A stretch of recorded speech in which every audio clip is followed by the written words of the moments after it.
going on, guys? It's your boy. Welcome back to another episode of my mini movie review things. This is actually going to be the first one in kind of a new format a little bit. And by new format, I mean I'm just adding a section at the end where I talk about letterbox reviews for this film. So, with that being said, what movie are we going to be talking about? It is called The Snack Shack. It's listed as a comedy. It made me cry. Let's talk about it.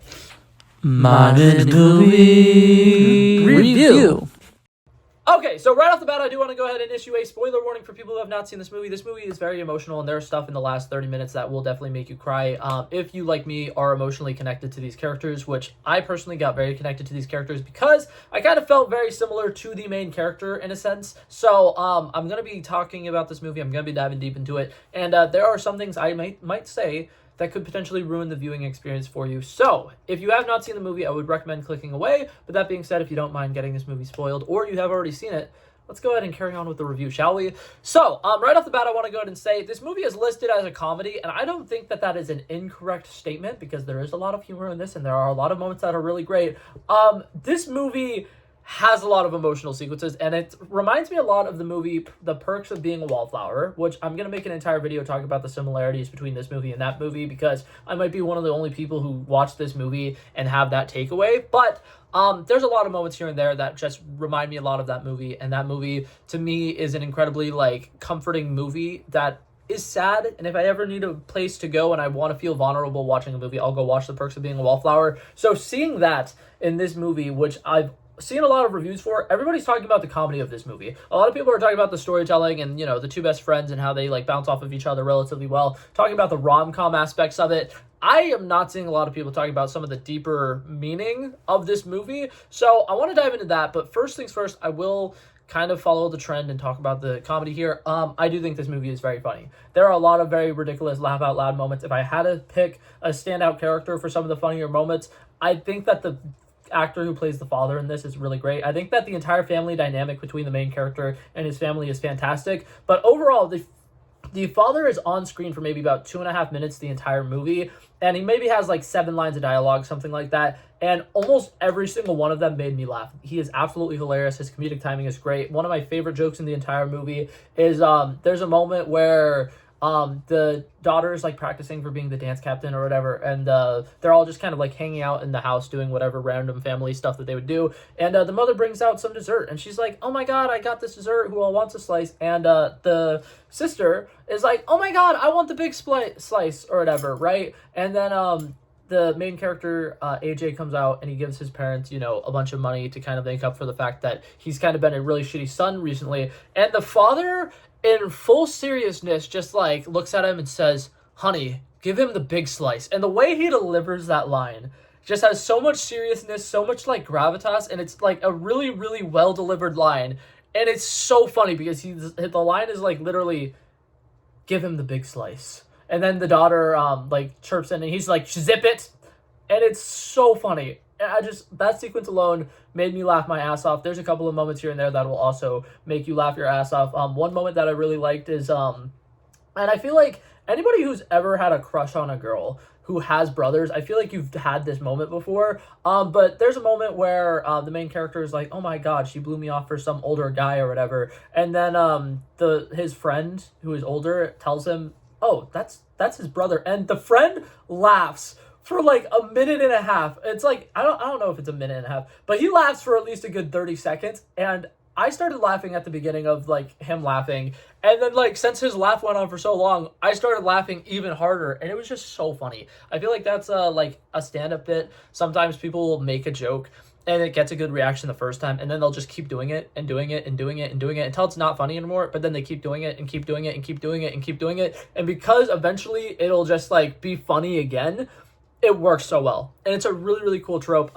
That's one of my favorite stand-up comedy bits, when somebody has a punchline and it works well, and then they kind of redo the exact same joke with a different punchline, or the same punchline over and over and over and over and over again, and then there will be an awkward 10-15 seconds or whatever where it's just no one's getting it anymore, and then all of a sudden it just becomes funny again. And there was a couple of moments in here that definitely felt like that. Right off the bat, some of the main things I do want to talk about here, the opening sequence does an incredible job of introducing us to the two main characters and their character dynamic. And it's like a 2-minute long, 3-minute long sequence. And it tells us everything we need to know about the characters. And I want to talk about specifically the character work in this movie, because they do a great job of introducing every single character without having to like break it down why this character is in the movie, what this character serves to the plot or whatever, or how these characters get to know each other. Because something that I really like about this film is, for the most part, all of the characters already know each other because they live in a small town and they hang out and they do certain things, you know, all the time,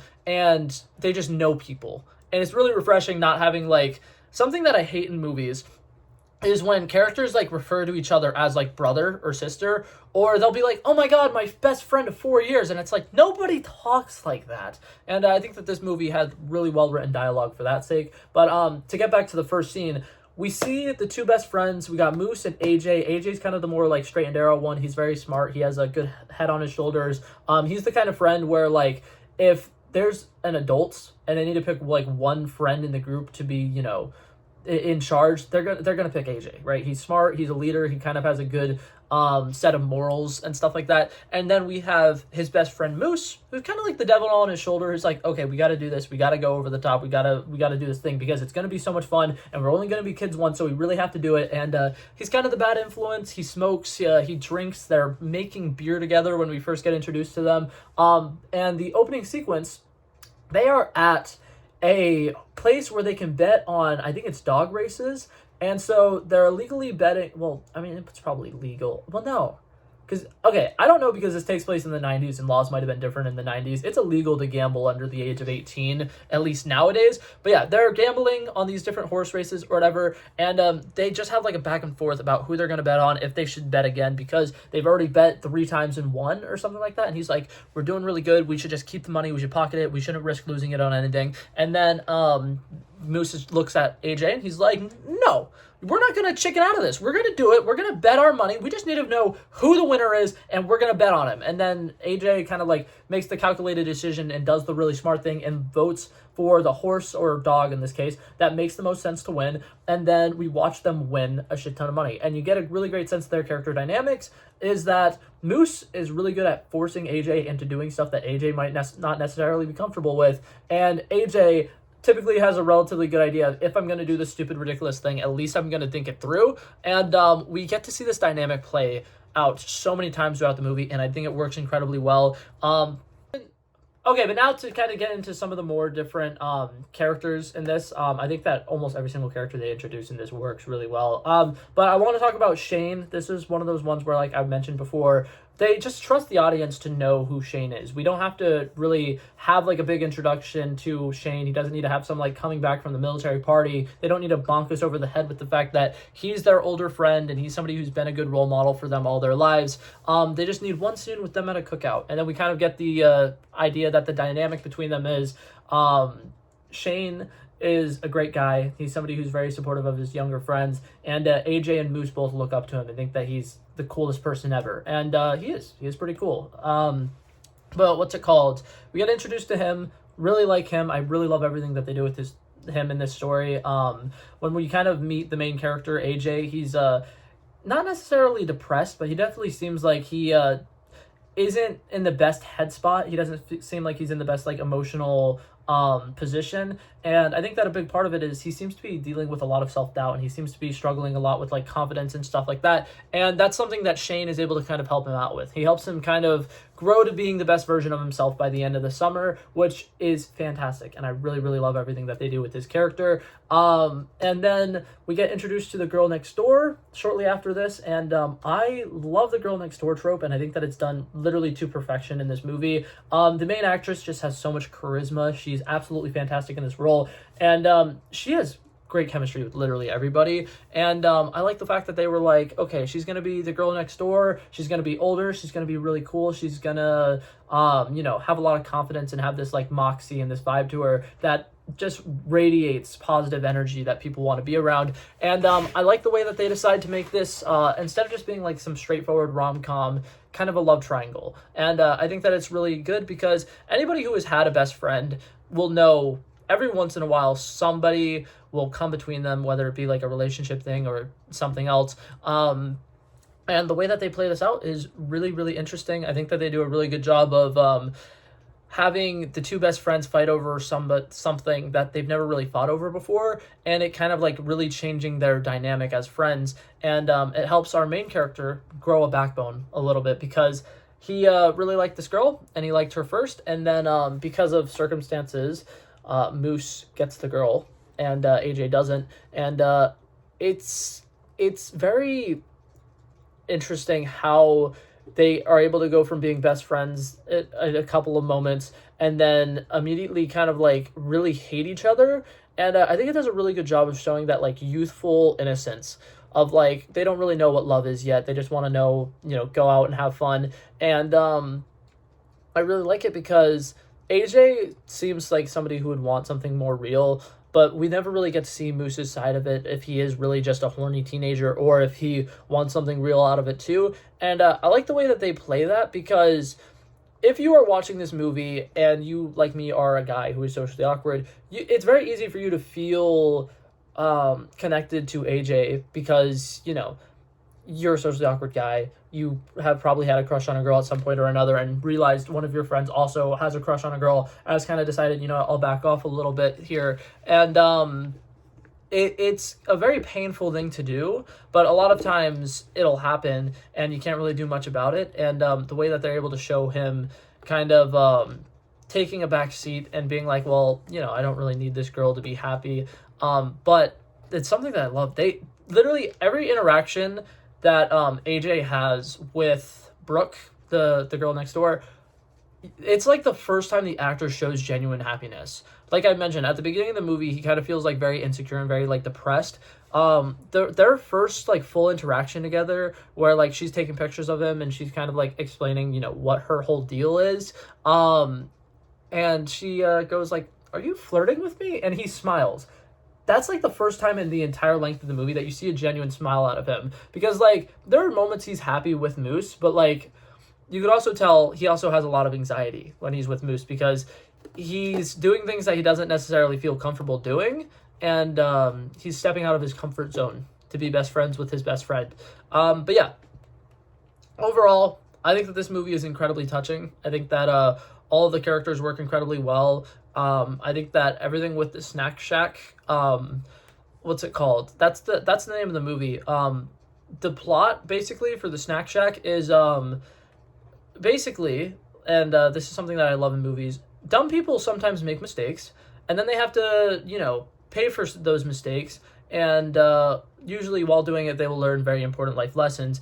And the dumb mistake that they have is they gamble a lot, and they lost $3,000 gambling, because they were like, okay, well, we're going to buy this snack shack and we're going to make a bunch of money. And when we do that, we're going to be rich. And they have no idea anything about economics or how much a snack shack would cost. So they bid $3,000 for the shack and then realized nobody else was going to bid more than $1,000. So they wasted an ungodly amount of money for the shack, and then immediately they have no more funds to actually get the stuff for the shack. And the way that they show these two teenage boys kind of like figuring out their little startup company actually is very fun. And I really enjoy that aspect of the movie. I think that is where the comedy and stuff really kicks in.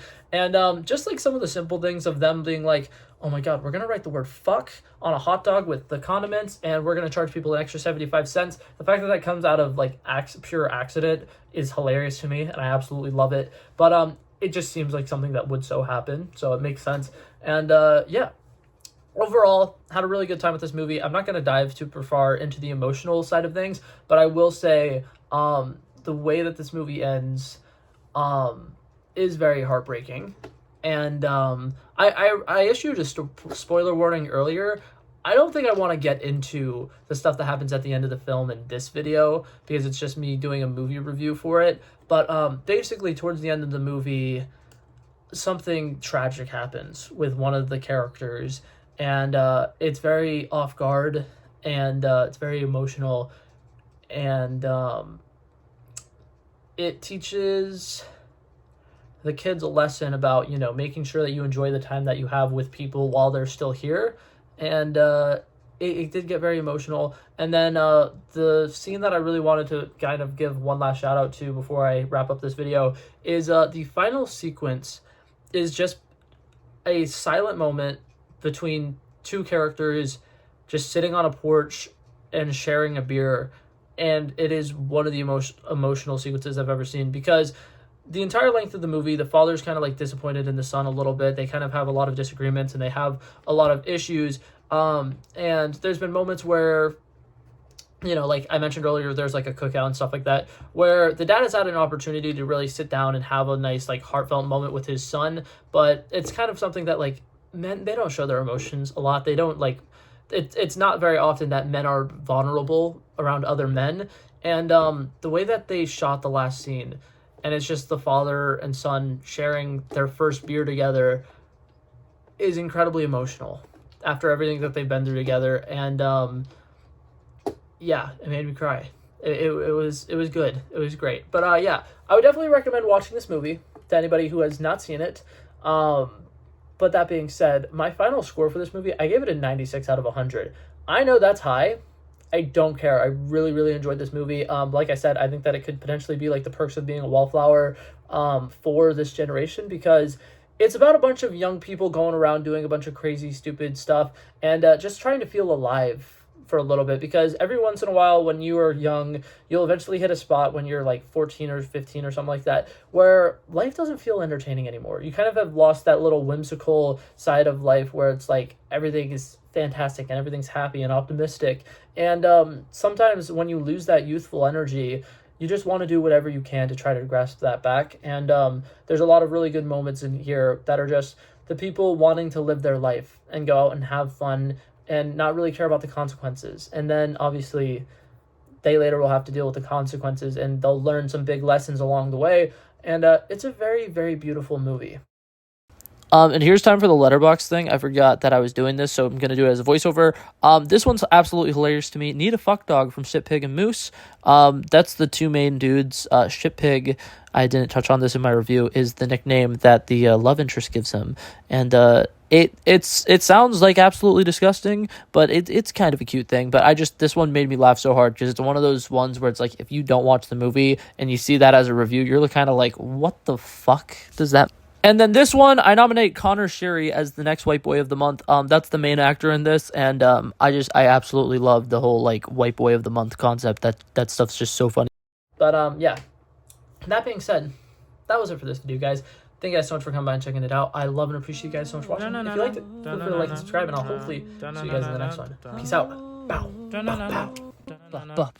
Back at it again, but that's a relevant flow. So smooth, they calling me Mr. Elegant. Like an elephant, I got a long nose. Like a president, I've got a few hoes. Swift with a stutter, I'm smooth like butter. Don't see it coming when I slip undercover. Like a big dog, but I don't bite. I'm still a big broad, I'd win that fight. Come match you and I knock out your lights.